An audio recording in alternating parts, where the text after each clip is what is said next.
Thank you, Jesus, for a wonderful day.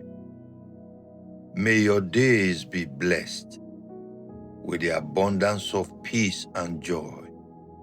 May this day bring goodness and mercy towards your path. May you have peace and comfort.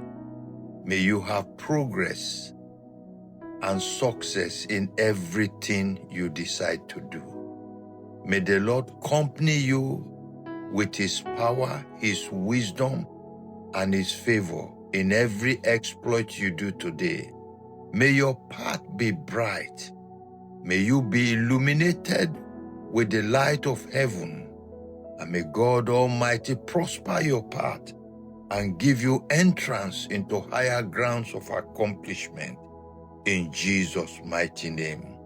Psalm 126, beginning from verse 1. When the Lord turned again, so there is no limit to the help of God. There is no limit to recovery. God is in the business of restoring His people to the path of glory and honor. You can never be abandoned. God has made a covenant with His Son, Jesus Christ, that anyone that call upon His name shall be saved. So there is no abandonment with God. So if you fall, God will make you to rise again. And so the psalmist said in that Psalm 126 from verse 1, making it clear that there's no reason for hopelessness. There's no reason why you should think you can't rise again. And so the Lord put that word again. When the Lord turned again the captivity of Zion, we were like them that dream. That is, God is not in the business of condemning you. God is not in the business of giving you up to His enemy. When you fall, the potential of God lifting you is always there. Turn to your stronghold so that you can recognize the love and the goodness and mercy of this great God. When the Lord turned the captivity of Zion, we were like them that dream. It came as if, a dream. That speaks of beyond your imagination. While you are thinking God is condemning you, He is busy loving you. He is busy looking for the way to rescue you. God is always looking for the way to rescue His people. He knows their situation. He knows their mind. He knows that they can go off track. But He's always there for them, looking for how to recover them from their error. So never get into a hopeless situation where you conclude God cannot help you. That's not true with Jehovah God that we serve. Verse 2 says, then was our mouth filled with laughter. In the name of Jesus, your pain and your disgrace shall be turned to joy. You will mock, you will laugh at those who mock you. In the end, you will point to them and say, you don't know the God I serve. Then was our mouth filled with laughter. Laughter is the medicine for discouragement, and God will make you laugh at those that despise you. You will laugh at those that mock you. Those who thought you could not achieve anything on this earth, you will laugh at them because they will realize that when you walk with Christ, there is no limitation to the mercy of God. Then was our mouth filled with laughter, and our tongue with singing. You will sing and you will rejoice in Jesus' name. Then said they among the heathen. Now look at the utterances of the people that mock them. For God will turn your captivity, and those your mockers shall bow before you. Then said they among the heathen, the Lord has done great things for them. You think your enemy don't know your God? You may be the one that do not know the capacity of your God. The enemy knows that the God you serve is tremendous. Look at what the heathen said. The Lord has done great things for them. Many believers don't know the greatness of their God, and they don't know how great God can turn their captivity. God will do great things for you, that the hidden will behold the wonders of what God has done for you, and they will confess that your God is awesome, your God is mighty. Then the hidden said, the Lord has done great things for them. So they know. When the wicked is doing things against you, he knows. The wicked know that if your God arises, you will be in trouble. But you don't know. You are the one that is dreading. You are the one afraid. You are the one that is couching under challenges. But your enemy know that when your God arises, that he is in trouble. And so take the challenge to the battlefield. Take the challenge to the enemy. Blessed are they that answer the enemy at the gate. Answer them at the gate. Challenge your challenger. Don't couch under crisis. Don't behave as if there is no hope for you. There is hope for you. Why? Because the Lord will turn your captivity and great miracle will happen to you. The hidden will know that God is on your side. Then the Lord turned their captivity, and the hidden said, the Lord has done great things for them. Great and mighty things shall the Lord do for you today. Great and mighty openings shall the Lord grant to you.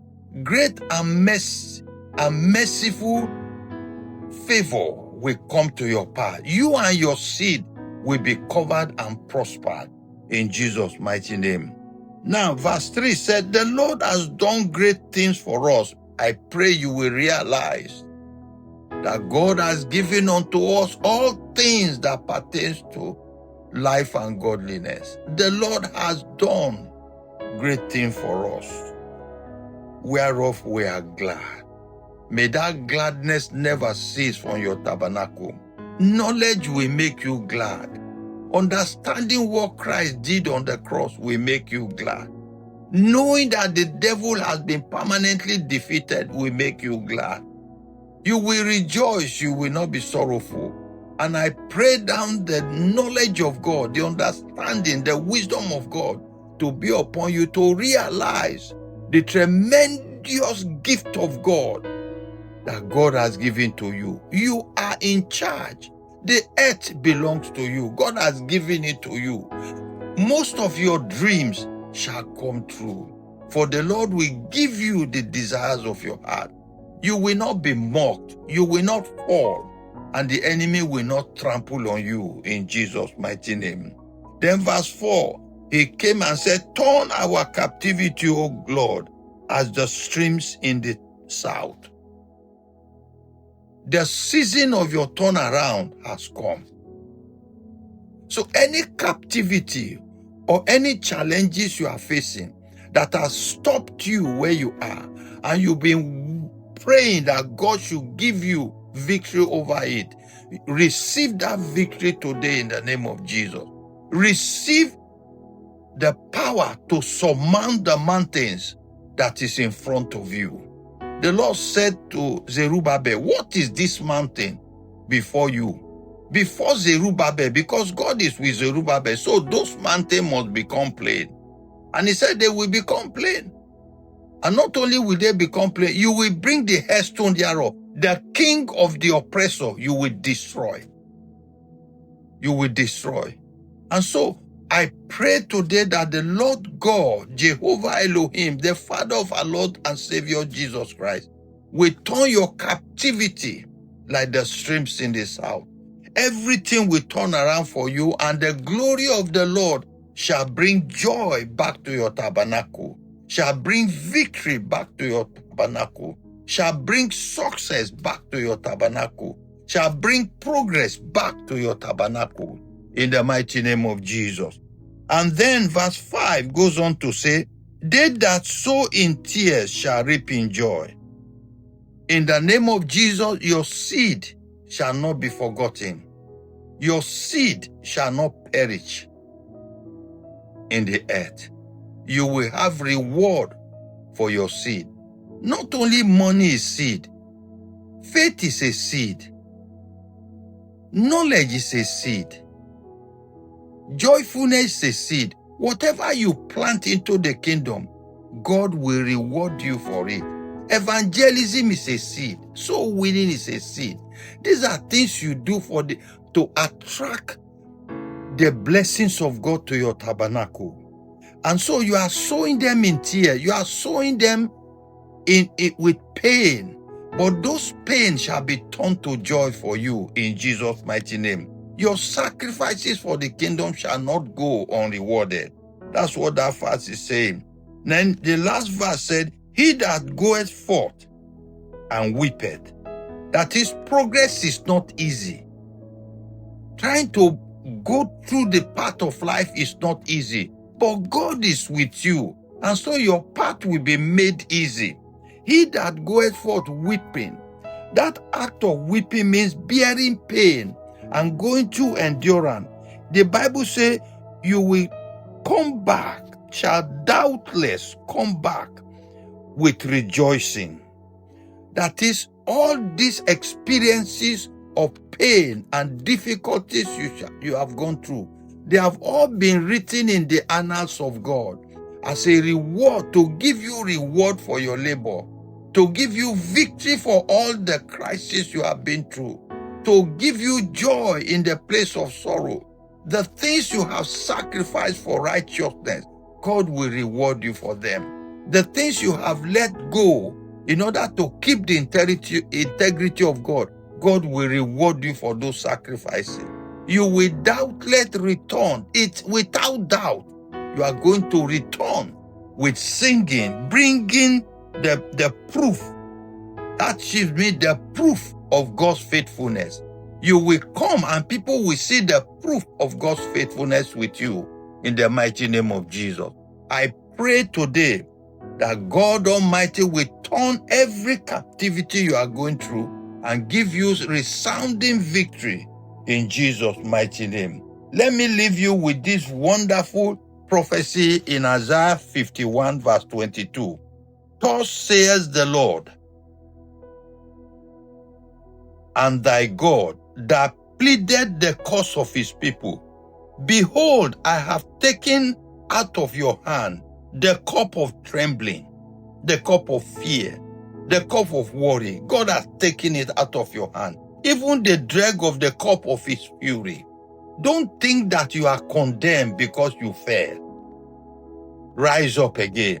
The Lord said, I have taken this cup out of your hand. You shall drink it no more. Drop the cup of sorrow. Go off. Let it go. Let the cup of pain go. Let the cup of worries go. Let the cup of poverty go away from you. God has taken it away for you. The cup of pride, the cup of arrogance, the cup of bitterness, the cup of malice, the cup of jealousy. Let go. God has taken that cup out of your hand. You will not drink from that cup anymore. It is the goodness of God and the mercy of God. The cup of joy is what God is placing in your hand. You will drink out of the cup of joy. You will drink out of the cup of the redemption. You will drink out of the cup of God's mercy. And your goodness and the mercy of the Lord shall always follow you. For the Lord has decided to make you a witness of himself. And in the name of Jesus, I release the blessing of victory upon you today. In Jesus' mighty name. Amen.